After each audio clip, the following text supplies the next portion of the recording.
Captain Taiwan stared at the blue planet spinning slowly in front of his ship. Earth looked exactly like the old records said it would, dead and empty. 200 years ago, the humans had gone silent. Everyone in the galaxy believed they were extinct. Scan complete, Captain, said Zildek, his tall alien communications officer. No signals from the surface. No energy readings above ground. Everything looks dead, just like we expected. Taiwan nodded, but something felt wrong. He had been exploring dead worlds for 20 years, and this one was different somehow.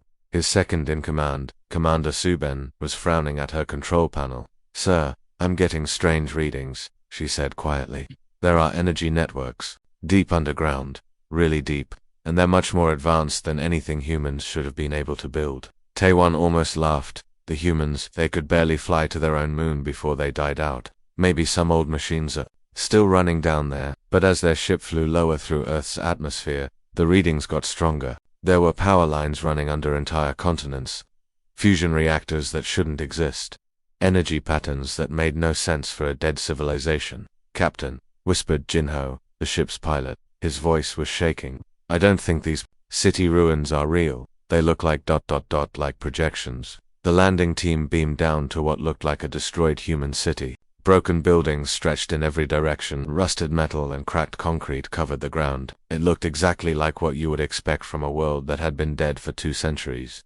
Engineer Hanul pointed her scanner at the rubble. Around them the device beeped and flashed, then went silent. She stared at the readings, her face going pale. "This isn't real," she whispered. "The whole city. It's all holographic, all of it." Before anyone could react, bright energy fields exploded up from the ground. The invisible barriers trapped the entire survey team in glowing cages. Taiwan pulled out his weapon and fired at the energy field, but the shots just bounced off harmlessly. "What is this?" Subin shouted, pounding on the barrier with her fists. That's when the figures started walking out of the shadows. They looked human to arms, 2 legs, the right height and build, but they moved with confidence, not like the primitive species described in the galactic records. Their clothes were simple but made from materials that seemed to shimmer slightly in the light. The leader was a woman who appeared to be She had short dark hair and calm eyes that seemed to see everything. She walked right up to Taiwan's energy cage and smiled. "Welcome to Earth," she said, in perfect galactic standard language. "We've been waiting for you." "Waiting," Taiwan tried to keep his voice steady. "Your people went extinct 200 years ago." The woman's smile grew wider. "Did we? Or did we just want everyone to think that?" She gestured with her hand, and suddenly the destroyed city around them flickered like a broken video screen. The ruins vanished, replaced by gleaming metal structures that rose up from the ground. What had looked like broken roads were actually the tops of massive underground complexes. "My name is Director Gyung," the woman said, "and I'm here to tell you that everything your coalition knows about humanity is a lie." Through the transparent floor beneath their feet, the aliens could see an entire city stretching down into the earth. Millions of humans moved through bright corridors. Giant machines hummed with power, technology that looked centuries ahead of anything the coalition had ever seen. "This is impossible," Honor breathed, staring down at the underground metropolis. "Is it?" Gyung asked. "Your people assume that a species either advances quickly enough to join galactic civilization, or it dies out. You never considered a third option." "What third option?" Commander Subin demanded. "That a species might choose to hide," Gyung replied. "That it might decide to watch and learn before revealing itself to the galaxy." Taiwan felt a chill run down his spine. "You've been watching us for 200 years. Every ship movement, every political decision, every weakness." Jiyoung's voice remained calm and friendly, but her words carried a weight that made the aliens uncomfortable. "We know more about the coalition than most coalition members do." "But why?" Jinho asked. "Why hide? Why not make contact?" Gyung's smile faded slightly. "Because we studied what happens to species that make contact with the coalition. How many retain their independence? How many avoid being absorbed, exploited, or eliminated?" The question hung in the air. Everyone knew the answer, but no one wanted to say it. "We decided," Gyung continued, "that we would rather be thought dead than become slaves. So we faked our extinction and spent 2 centuries preparing for this moment." "What moment?" Taiwan asked, though he was beginning to fear the answer. Gyung gestured again, and displays appeared in the air showing space around Earth. The coalition ship wasn't alone anymore. Dozens of sleek vessels were materializing out of nothing, dropping their cloaking fields to reveal a fleet that shouldn't exist. The moment we stop hiding, she said simply. The humans standing before them looked ordinary. They had 2 arms, 2 legs, and were about the right size that the old galactic records described, but Captain Taiwan could tell immediately that something was very different about them. Their clothes were made from materials he didn't recognize. Their tools and devices looked far more advanced than anything humans should have been able to build. "Welcome to Earth," said the woman who seemed to be their leader. She appeared to be around 40 years old, with short black hair and intelligent eyes. "My name is Director Gi Young. I run something called the Terran Continuity Project. We've been expecting you." Taiwan pulled against the energy field holding him prisoner, but it didn't budge. "Expecting us, but your people disappeared 200 years ago. Everyone in the galaxy thinks you're extinct." Young smiled, and there was something about that smile that made Commander Subin feel afraid. It wasn't cruel or threatening. It was the smile of someone who knew a secret that would change everything. "Silent to you." "Yes," Young said calmly. "But we've been very, very busy." She raised her hand and made a small gesture. Suddenly, the destroyed city around them started to flicker like a broken television screen. The ruined buildings, the cracked streets, the piles of rubble, all of it began to fade away. Like smoke, what appeared underneath took their breath away. The ground beneath their feet became clear like glass. Through it, they could see enormous underground cities stretching in every direction. Millions of humans walked through bright, clean corridors. Massive machines hummed with power. Gardens grew under artificial suns. Children played in parks, built deep beneath the Earth's surface. "The extinction of humanity," Guyang said, watching their shocked faces, "was the greatest lie we ever told, and it was the smartest thing we ever did." Engineer Honnold pressed her face against the energy barrier, staring down at the incredible sight below. "This is impossible. The energy needed to build all this, ... the resources. How could you hide something this big?" "It's well within our abilities," Gyung replied. "We've had 200 years to prepare, 2 centuries to watch the galaxy, to learn how it really works, and to grow strong while everyone believed we were dead." Captain Taiwan felt cold fear creeping up his spine. "Watch." "What do you mean?" "Watch everything," Gyung said simply. "Every species in the coalition, every planet, every government, every military base. We know your strengths and your weaknesses. We know how your ships are built, how your armies fight, how your politicians make deals." She paused for a moment. "We know exactly how to defeat you, if we ever need to." The terrible truth hit Commander Subin first. Her eyes went wide with horror. "You've been out there, in space, spying on us." "For 200 years, Gyung confirmed with a nod. "Our ships have been watching you, invisible and undetected. We've learned your languages, studied your technology, mapped your trade routes. Did you really think a species that could fly between planets would just ... die out?" Pilot Jinho shook his head in disbelief. "But how? Our sensors would have detected you. Our patrols would have found your ships, would they?" Gyung asked. "Your sensors look for the kind of technology you understand. Your patrols search for ships built the way you build them. But what if we built our technology differently? What if we learned to be invisible in ways you never imagined?" She gestured toward the underground city below them. Through the transparent floor, they could see humans working with machines that seemed to bend light and space around them. Energy flowed in patterns that defied everything the Coalition knew about physics. "While you were exploring the galaxy and making contact with other species," Guyang continued, "we were studying you. We watched how you treated the civilizations you encountered. We saw what happened to species that couldn't defend themselves." "The Coalition brings peace and prosperity to the galaxy," Taiwan protested, but his voice lacked conviction. "Does it?" Guyong asked. "What happened to the Zephyrians after they joined the Coalition? They used to be artists and philosophers. Now they mine radioactive materials for your warships. What about the Kristen? Their beautiful homeworld is now a vacation resort for Coalition officials, and the Makari." She paused sadly. "The Makari had the most beautiful singing voices in the galaxy, until the Coalition decided those voices would make good organic components for communication systems." The aliens fell silent. They all knew the stories, but they had never thought about them this way before. "We realized," Young said, "that the galaxy had 2 kinds of species, the ones strong enough to dominate others, and the ones that got dominated. We decided to become a 3rd kind." "What kind is that?" Hanu whispered. "The kind that watches and waits and prepares," Gyung replied. "The kind that learns everything about their potential enemies before those enemies even know they exist." Far below them, the underground city hummed with activity. Humans worked alongside machines that could reshape matter at the atomic level. Scientists studied technologies that made coalition science look like children's toys. And in the deepest levels, barely visible through the transparent floor, massive construction projects continued day and night. "What are you building down there?" Subin asked. Ji Young's smile returned, and this time it was full of quiet confidence. "The future."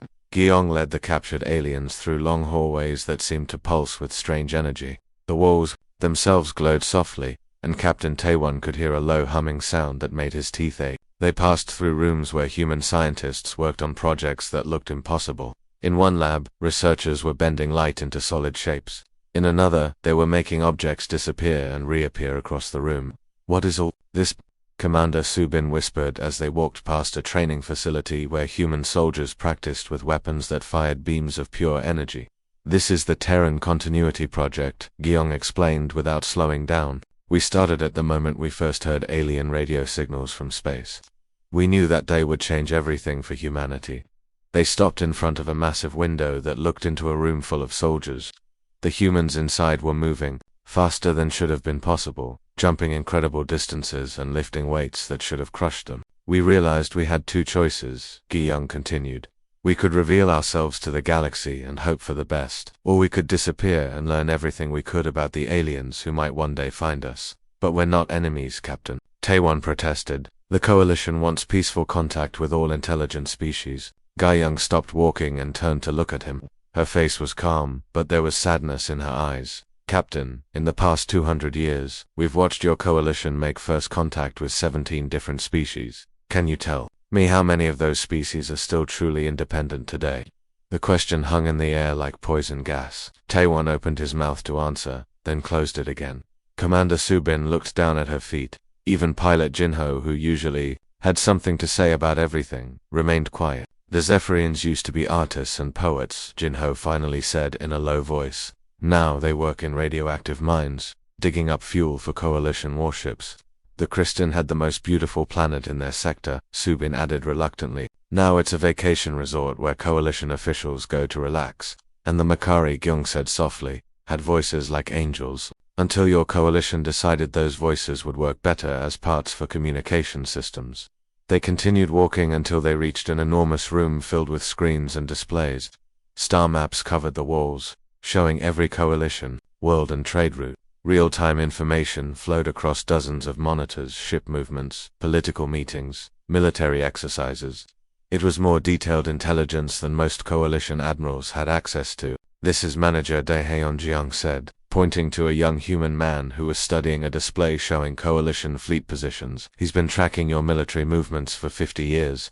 Daehaeon looked up from his work, and his eyes held knowledge that made the veteran space travelers feel uncomfortable.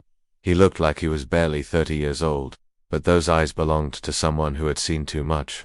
"Every ship, every patrol schedule, every weakness," Daehaeon said calmly. "We know where you hide your emergency fuel supplies. We know which star systems have secret military bases. We know which coalition leaders can be bought with money and which ones actually believe in their cause." Engineer Hunnell stared at the displays in shock. "This is impossible. How could you gather all this information without anyone in the coalition noticing?" "Because," said a new voice behind them, "nobody pays attention to things they think are dead." They turned to see a young woman approaching. She looked to be in her 20s, with bright eyes and a confident smile. "This is Dr. Minagi," said. "She specializes in studying alien technology. She's the one who figured out how your cloaking devices work and then made them better." Mina's smile grew wider. "We've been everywhere. You know, we've studied at your universities. We've worked in your shipyards. We've even served on some of your government councils. Always hidden, always watching, always learning." The full horror of what she was saying hit them all at once. Captain Taewon felt his legs go weak. "You mean, you've been infiltrating the coalition for 2 centuries?" "Not infiltrating," Mina corrected. "Studying, learning. We needed to understand how your civilization really works before we decided what to do about it. Some of our people have lived entire lifetimes pretending to be other species," Daehaeon added, turning back to his displays. "They've had families, careers, even grandchildren among your worlds, all while secretly reporting back to Earth." Commander Subin sank into a nearby chair, overwhelmed. "How many of you are out there?" "Enough," Gyung replied simply. We've been playing a game, Captain. A very long, very careful game. And while the Coalition thought it was the only player, we've been learning the rules, studying the board, and planning our moves. What kind of moves? Jinho asked, though he wasn't sure he wanted to know the answer. Guiyang walked over to a control panel and pressed several buttons. The displays around them changed, showing new information that made the aliens' blood run cold.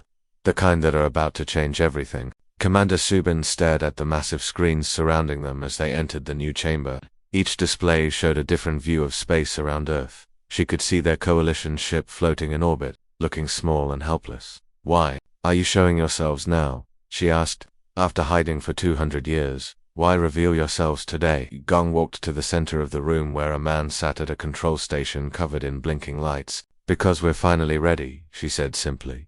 The main screen flickered to life, showing a close-up view of their ship. But something was wrong. The empty space around their vessel was starting to shimmer and bend. Suddenly, sleek ships began appearing out of nowhere. One by one, dozens of human vessels dropped their invisibility and surrounded the Coalition ship. Director Youngsu Jeong called to the man at the controls, "Begin Project Revelation." Youngsu's fingers flew across his console. "Project Revelation is active," he announced. "All stations are responding." The screens around the room changed to show star systems across the galaxy. In every major Coalition sector, the same thing was happening. Ships were appearing out of empty space. People who had lived normal lives for decades were suddenly removing disguises and revealing themselves to be human agents. Space stations that everyone thought were abandoned were powering up and showing signs of life.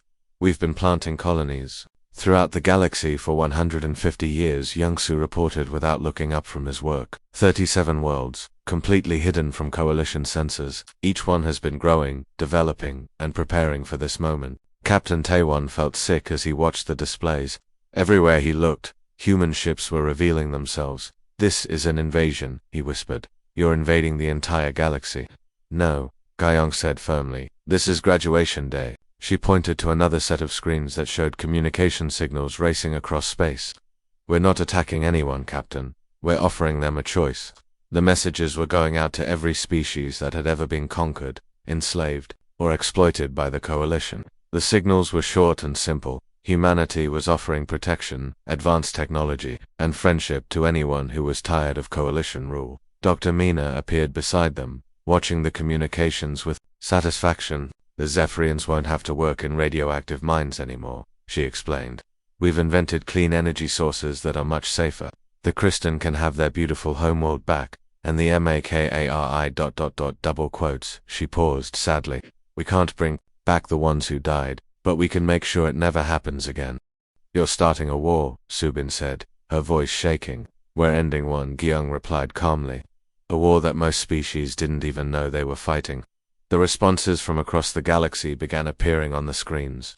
Planet after planet, species after species, sending back messages of hope and gratitude. Many of them had been waiting for centuries for someone to offer them an alternative to Coalition-controlled engineer. Honor watched in amazement as entire star systems declared their independence from the Coalition and asked to join the Human Alliance. "How long have you been planning this?" "Since the day we first heard alien voices on our radio," Youngsu answered, still working at his console. "We knew that contact with galactic civilization would either make us free or make us slaves. We decided to make sure it would be freedom." One of the screens showed a Coalition military base, where the commanding officers were discovering that half their staff had been human agents all along. Another showed a Coalition trade convoy being peacefully surrounded by human ships, offering safe passage to any world that wanted independence. The Coalition always believed its strength came from superior technology and military force, Youngsu continued, but real strength comes from having friends who trust you, and trust can't be built on fear and exploitation. Jinho stared at a display showing a Coalition council meeting where several members were revealing themselves to be human infiltrators. "How many of our people are actually your people?" "Enough," Guiyang said. "We needed to understand how your government really works. The only way to do that was to become part of it." More responses kept coming in from across the galaxy. The Zephyrians were celebrating in the streets. The Kristen were already making plans to reclaim their homeworld. Even some Coalition species were sending secret messages asking about joining the Human Alliance.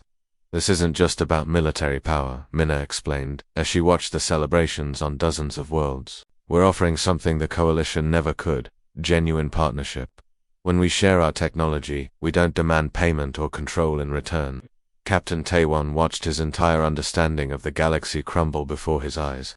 What happens to the Coalition now? That depends on the Coalition, Gyung replied. Some of your leaders will try to fight. Others will realize that the old ways don't work anymore, and some will even join us. Young-Soo looked up from his console for the first time. The galaxy is about to learn that strength built on making others weak is no strength at all. Real power comes from making everyone stronger. On the screens around them, the greatest revolution in galactic history was unfolding peacefully, one world at a time. The last room they entered was completely different from all the others. There were no glowing walls, no humming machines, no complex displays showing information from across the galaxy. It was just a simple meeting room with comfortable chairs and a large window that looked out over the vast underground city. Captain Taiwan could see millions of humans going about their daily lives far below. Children played in parks built deep beneath the earth. Workers tended gardens under artificial suns. Scientists walked between laboratories where they were building technologies that could reshape the galaxy.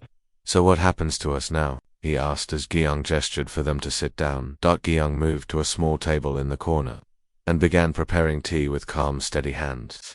She poured the hot liquid into simple cups and offered one to each of the prisoners. That depends entirely on what you choose to do with everything you've learned here today. Commander Subin accepted her cup but didn't drink from it. You could just kill us, she said bluntly. Get rid of the witnesses. No one would ever know what happened to us.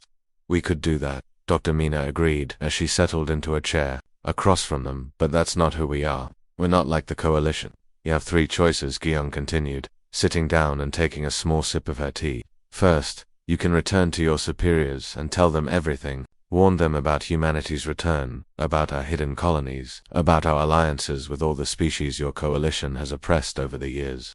You could start a conventional war that would destroy entire star systems and kill billions of people. She paused for a moment, letting that terrible possibility sink in. Second, you can join us. We always need good people, especially Coalition officers who understand that their organization has lost its way. People who remember that government should serve peace, not power. And the third choice? Captain Taiwan asked, though he could see in Gyung's eyes that this was the option she hoped they would choose. You can help us change things peacefully, she replied. The Coalition doesn't have to be destroyed. It can be reformed, turned back into what it was supposed to be in the beginning. Pilot Jinho looked skeptical. You think the Coalition leadership will just give up their power, accept that everything has changed? Some will, Minar answered, others won't. But here's what they're all going to discover very quickly. The Coalition's power was always based on controlling things that other species needed. Advanced technology, energy sources, medical knowledge, military protection. We don't need any of that anymore. And neither do our new allies, Gyung added.